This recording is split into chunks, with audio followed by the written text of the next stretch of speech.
All right, welcome everybody. My name is Chris Fleck. We're going to get going here in a second talking about automated testing and quality assurance and what we've been doing at Dematic to kind of bring that to the next level. We've been leveraging a lot of things that Configura has been using and has given us to play with, which is available to everybody. This is the Snapper performance trackers, ranking tools, all of that. We're going to show a couple of those today. But with our extension, ours is just a little bit different. We have some functionality that is kind of diverges quite a lot from what the typical seating industries and other industries have going right now. So we needed to create some testing of our own in order to make some of that happen, so that we could actually get this automated testing done. So we're going to talk through some of that today. First off, a little bit about me. I've been at Dematic for about 16 years. I started off as a mechanical engineer, then went into software development. There's a big turn. And then finally, I'm leading our DevOps team in Grand Rapids. Has anybody else worked with DevOps before here? Yes, no, maybe? One? Okay.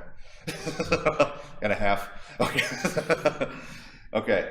On a more personal note, have 2 kids, a beautiful wife, love her to death. I'm big into photography on the side. It kind of flows with what you guys are doing with the whole seating industry and CET as a whole from a conceptualization aspect. I also love singing. There's a good picture of the choir on Sunday morning, bass section. So, but Dematic does things a little bit different.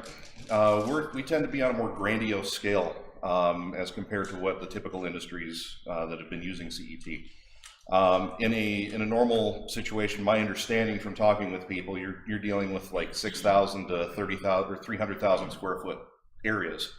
We're dealing with million square foot facilities, and conveyor that can be anywhere from about 14, 16 miles of conveyor running through this facility and trying to organize all of that with the rack. And these are just a couple of the concepts that have come out using CET.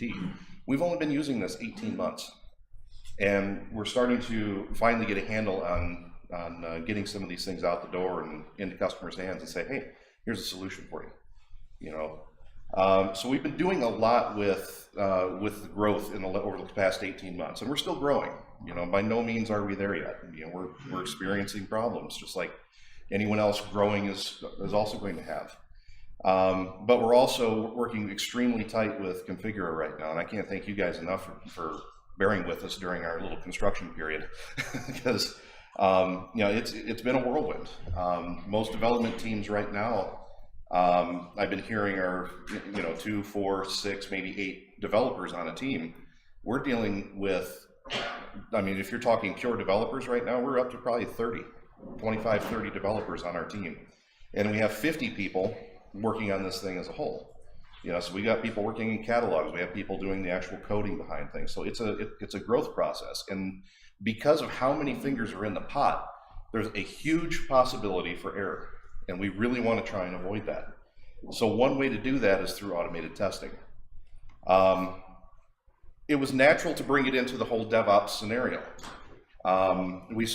Originally we were trying to do it just as a group, as a whole, but it became more pronounced as we went along in our releases, our major releases.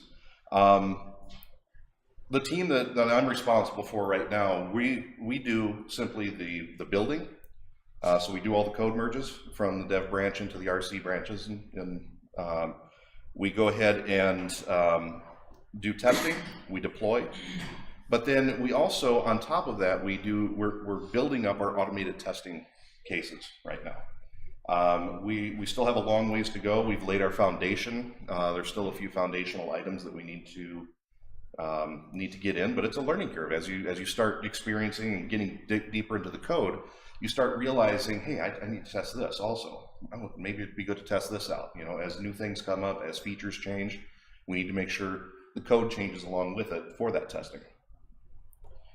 So why would one want to do automated testing? Well, first off, it allows for a very fast, very consistent test. I want to do the same thing to the snapper every single time.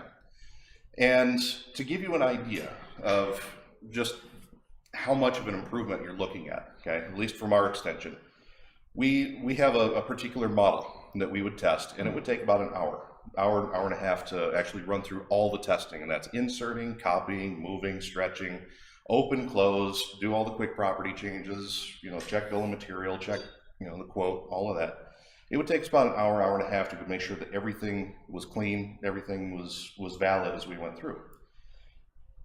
Now doing automated testing, we can do all of that and a little bit more in about 60 seconds. I'd call that a win. Now, we are leveraging a lot of things that Configura already has in place, you know, which is awesome, because we don't have to recreate the wheel. We can actually use the wheel to help drive us where we need to be. And so the fast, consistent tests, it's fully customizable to what you need. Like I said, our extension is a little bit different. There's features in there that are completely different than what you guys have experienced. But each company may have those type of scenarios. So why not build a test case against it? Why not take something and that you know the users do all the time, and it's a function maybe you guys have created, maybe a new method, maybe a new way of doing something, and build an automated test against that to ensure that it works build after build. It also gives you a way to provide a quick validation of the software stability. So ultimately, when you're done, you can actually go into the builder and have test cases set up for these things. Go ahead and just click the entire build, and it'll go through each automated test case. And then when you're done, it'll give you, you know, green for hey, it worked, or red, hey, it didn't build. Okay. So for those of you who do building of the extensions, that's built right into that. As long as you build the test cases up for it and program it properly, you can run it through that process. It'll give you a go, no go on each test that you perform. You can also do in-depth analysis of all possible variants. One of the things that we're doing is in the quick properties. We want to do multiple iterations of a test. So we'll bring a snapper in. We'll run a bill of material, for instance. Make sure there's no invalid part numbers in there. Then we'll go through another cycle, but we'll take that same snapper and we'll change a quick property. Do it again. Okay, change another quick property, do it again, stretch it, do it again, stretch the width, do it again, change the elevation, do it again. And it's randomly picking these things. And we can set it up for 1,000 iterations and just let it run. And it'll generate a report telling us, hey, I've run this 1,000 times, it failed 3 instances, and out of those 3 instances, here's your configuration that you need. So I'll kind of show you what we're doing in that. But it also allows a higher iteration for every RC cycle. So repeatability. You know, right now we have 1.5, maybe 2 people on a typical build that are dedicated to RC testing. And if you do all manual testing, that's a long time. If you can automate even a portion of that, that's great. Now, in my mind, you're never going to be able to automate everything, because some of it, I know Magnus talked to that yesterday, some of it's just how does it feel? You know, I mean, it may work great, it may function great, numbers may come back saying, hey, I worked well, but when the users get to it, if they're moving things around, it's kind of jittery, things aren't working right, things are, you know, the flow isn't there, it's going to be very disruptive. So some of that has to be human testing, but if you can spend more time human testing and put the more fundamental things in automated testing, I think that's huge. So let's show you what's going on right now, show you a couple of things that are out there.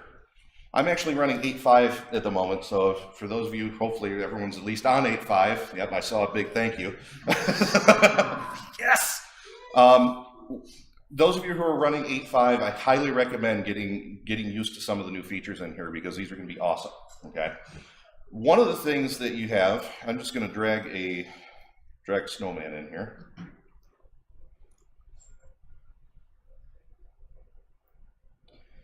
One of the things in the debug menu is everyone should be familiar with the Snapper Performance Tracker, at least one way or another. The Snapper Performance Tracker gives me an indicator of how does this thing sit, and it might be a little difficult to see here, but what are my general performance issues with this? You know, the amount of resources as far as 2D and 3D lines and triangles that it's actually taking to build this thing. What's the performance look like for constructors and Getting average parts and getting the 2D and 3D builds. How long is it taking to do some of that? The new stuff down at the bottom here, the responsiveness, this is something that just got added, and they're still doing some additional work on it. So definitely pay attention to stuff coming out on that. But it's going to be things like clicking. What do you do? How long does it take to click for moving, rotating, copying, things like that. Those are all important aspects that need to be accounted for when you're developing new snappers. So you can actually run this on any snapper. I can bring the teapot in, everybody's favorite, and as long as I have it on here, I can see. I'll reset the averages. Don't know what just happened there. I think I put in way too many. Make sure I didn't crash here. Nope, still doing something. Anyways, while we're waiting here, what you can do is utilize this, and it's going to be on each snapper that you click on. Okay, so it's going to be on the active snapper that's sitting there.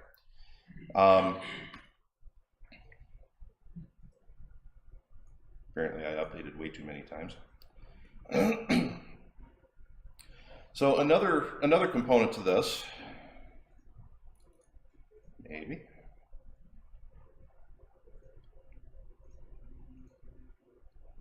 Is what we call the dramatic pause.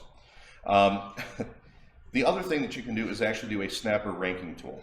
Okay, and I'm going to show you a nice feature that we're actually utilizing when we're testing our extensions right now. I'm going to go into our controls. And these are simply electric devices that get added onto our conveyor. Inside of the ranking tool, the snapper ranking tool, I have the ability down here to actually rank the toolbox card. And what this is going to do is it's going to take the toolbox that you currently have active and insert every possible snapper in there. Okay, so I'm going to go ahead and just run this. And it is going to insert one of everything into the drawing and then run an evaluation on it. So if I just drag this out of the way, you can see there's all the devices just got added in. Okay, it's a very nice utility. And from that, I get this beautiful list. Of different things that I can look at performances on. I can do show all tracked info, and that's going to give me a wealth of information. Okay, it's going to show me my 2D lines and triangle lines. I can just show memory aspect. I can show speed, responsiveness. I can do zoom 2D and 3D. I can rank just the selected one. I can rank all of them, which right now I'm ranking all of them. I can go into my drawing, select maybe 3, and just run the performance track on those 3. Okay, this is stuff available to you today. Okay, so if you're not using it, definitely start using it. It'll give you a nice insight as to where problems might reside. Okay. Now beyond that, what we have done from at Dematic is we've created another extension or another component to lay on top of that. So we're utilizing all that information that we're getting from those trackers. We're just making the calls and grabbing the information from those methods. But then we need to do specific changes in ours because we're running our bill of materials different than most people. We're running our quotes different than most people. There's different attributes in send calls and drawing saves and things like that are a little bit different than the average company. So what we would do, I'm just going to bring a model in here, ever so gently. For those of you who have not seen conveyor before, there's conveyor. It's exciting, I know.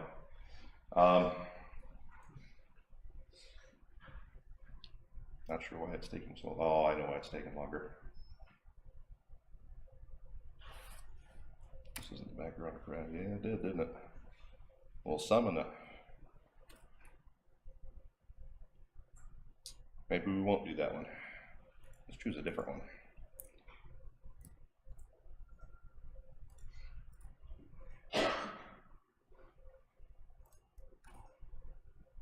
I think I gotta start over. Many apologies. We are working in a live dev environment, so please stay tuned.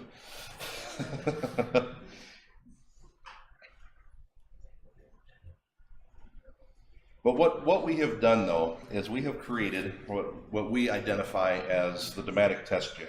Okay, and I know Johan started creating the box, so thank you for that. That gave us a foundation. So, but we were using it for a couple just quick tests to do it, and since it already existed there, it was a perfect staging area to add all of these additional tests that we wanted to do. Now, what we did is we started breaking things out, and originally we were trying to do everything possible in one run, and we realized as we've gone on, it's really not the best way to do it. Maybe we want to really focus on certain areas. Maybe we'll do a single run in this scenario, and we'll do multi-iteration runs in this scenario. Oh, wait a minute, we have CM3D files we should probably be checking. Okay, well, there's another one. Full drawing checks. Okay, let's run through those. So what we've done is we have this, what we call a test jig. Okay, the test jig allows me to come in here and I can check general speeds of any snapper in the drawing. So if I'm going to try it again. We're going to bring in this model, see what happens.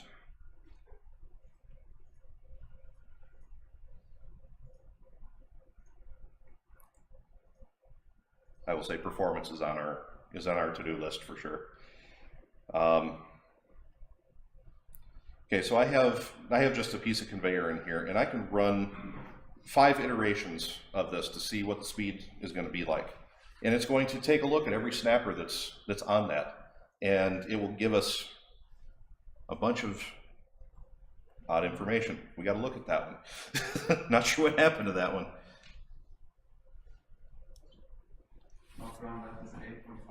Yeah, probably.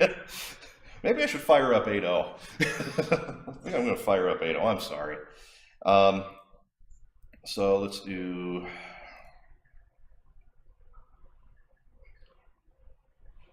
Oh, natural. I got to connect to Wi-Fi. You should be able to open up Emacs. You should just click on it. Just open up Emacs. Just do the. Let's do the 5, right? Emacs doesn't want to open on that one. Huh. Can you just fire it off from here? Yep. See what happens.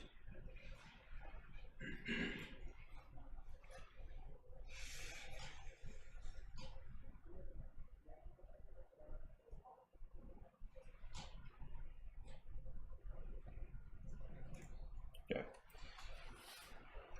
But we have. And we're gonna try one while this is going, because I tested this last night and it was working great. We also have a CM3D performance test. Okay, and this is, we have a lot of CM3D files that are coming in. Some from vendors, some from just our R&D department that we need to incorporate into Maestro. So what we're doing is we're searching for all of the CM3D files that we have in our extension, and I can go through and I can just pick and choose. I can pick a cluster of them. So if I do this and I can do a check all, and I'll go ahead and that's going to give me resources on that guy too. So let me do this. So I'm going to go ahead and run these, and it's going to give me a full list of the amount of time it took, the cost, the budget. So how many budgeted lines do I have? How many low, medium, high triangles am I allotted for these items? And this is going to give me a very nice look into, have things been optimized yet or not? And you can see the amount of red on this side tells me no, it has not. So this would be a very good opportunity to increase performance. Okay, I get in and I get in that 2D aspect. And maybe I can par those lines down to 250. And I think, and correct me if I'm wrong, Gustav, you guys were talking about trying to make an algorithm to look at the area versus just a hard set 250. So that one's up and coming. So there's, that's going to be another thing. Right now it's just hard set 250 for 2D lines. But they're going to go ahead and expand it to whatever the area coverage is. So if you have a larger work area, then it'll make that accommodation. If you have a very small profile, like a plant or something like that, it's going to really reduce the amount. So other things to look at. All right. The other piece, the more critical one for us, is the bill of material tests. So I can come in here and I can say I want to run any of these models, and I'll just run a little bit leery running the last one. We're going to try it one time again. So I'm going to go ahead and run a test on this, and this is going to insert, and it's going to do all of the testing that I wanted to do on this. It's going to insert a new snapper, insert a cache snapper. It's going to copy, it's going to move, it's going to rotate, it's going to stretch all possible stretch points. It's going to give me a performance. You can see the dialog that popped up here. It gives me a performance on, you know, the number of 2D lines and 3D triangles that are being used to generate this thing. A simple quick property test. Now I say simple because we're not going through every possible iteration of the quick properties. We're going through each quick property and changing it one time to make sure that it's at least sound. The other bill of material in quote testing is what we're going to be doing the multi-iteration on, changing every possible value. But like I said, we insert a cache snapper, move it, copy it, rotate it. We stretch every possible connector that is stretchable. And this does go down to a bed level. We have a scenario where you may have a unit that consists of multiple beds. And we can now take that unit, we'll test the unit as a whole, but then we'll go into the unit, into bed space, and begin working each individual bed to make sure those beds work properly. We then go into, we give a total testing time, and then we have a bill of material testing. In this case, I have 3 different snappers that I tested. They all tested out fine. Okay? If something went wrong, then what I'll see is something like this, where it's going to give me the quick properties. Okay? And it's going to say, hey, you know, this particular bill of material failed. This is how you set it up to match that bill of material, so you know how to reproduce that issue. We're testing undo. Undo's been a huge thing for us lately, as people keep forgetting to take care of undos. And so this is going to give us the ability to test all the undos properly. And then we also have what we're calling the golden model drawings. Okay, so for each one of these models, we have a drawing set up with a ton of different variations of it, different lengths, different widths, different quick properties. And we're simply opening those drawings, testing to make sure that things are working. Okay, it's a simple load, save, load. But it's going to enable us to make sure that nothing has failed in that regard.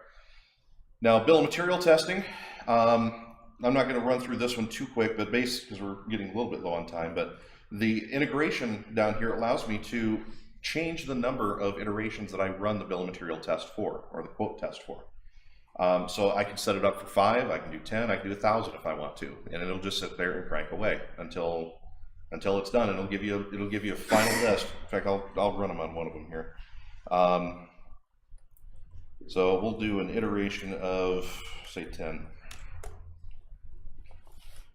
So this is going to go ahead and do a change every single time, and we do need to adjust our progress bar at the top, because yeah, we're not done yet, but there we go. So you can see here that if it didn't have a failure, it's going to show us, hey, it passed, great. If it passed, I don't care about what the configuration was, because it worked. But if it does fail, it's going to list out all of those quick properties to tell me, okay, this is how you need to reproduce it. The other final thing that we're doing is a comparison test, and this one's a little more in depth. What we're doing is we're taking I'm just going to throw some things in here a second. So I'm going to take that, I'll plug one of those in, and let's run one of these.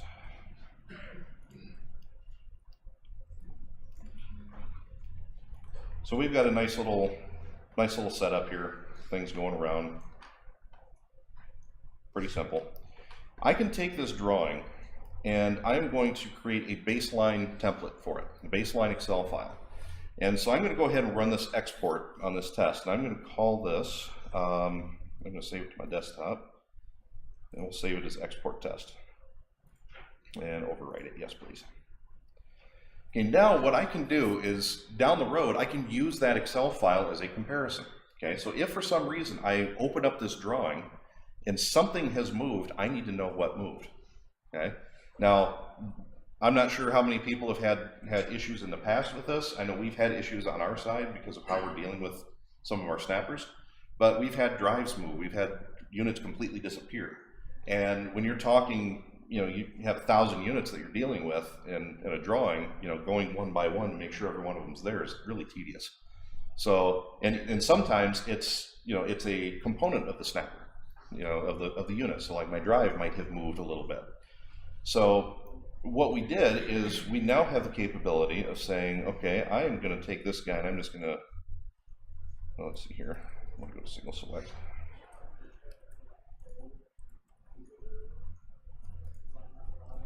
I'm going to just drag him over here, and I think I moved everything already, so everything's probably going to pop up. But I'll rerun this comparison. I'll select the same table that I just exported, run an open, and it's now going to tell me everything that's changed. So this unit, the position changed from this to this. Same thing here. Part number is now missing. Position change, position change, position change. So I did move everything at one time, but this is going to enable us to take an entire drawing and review it. Assuming we still have that base export, and we need to make sure that we create those base exports against our regression test drawings that we have. Right now we're sitting probably 16 full drawings that we have. We're trying to get more from the end users. So if you have good ones in particular, let us know, and then we'll load those up. But we want a nice base to start from, to say if we have problems, let's find them. Let's use these projects that have been done in the past, compare against them, and make sure everything is still sound, because we get into drawings over and over and over again throughout the years. We'll go into facilities and do retrofit work. So we're adding ship lanes, we're adding a sorter, we're completely changing how a merge is done. So there's all these things that are taking place in these facilities that require us to go in and out of these drawings year after year. So as these things come out, we want to make sure we're not breaking them. So this is just kind of a sampling of what we've been doing at Dematic. I highly encourage everybody, if you are not doing something like this, consider it. Bare minimum, utilize the tools that Configura has. I mean, they got some great tools out there with the performance trackers, with the ranking tools. I mean, there's a lot of new things that are coming out, and a lot of cool things coming out that's going to help you guys make sure your extensions are as solid as possible. So, any questions? All right. Thank you very much.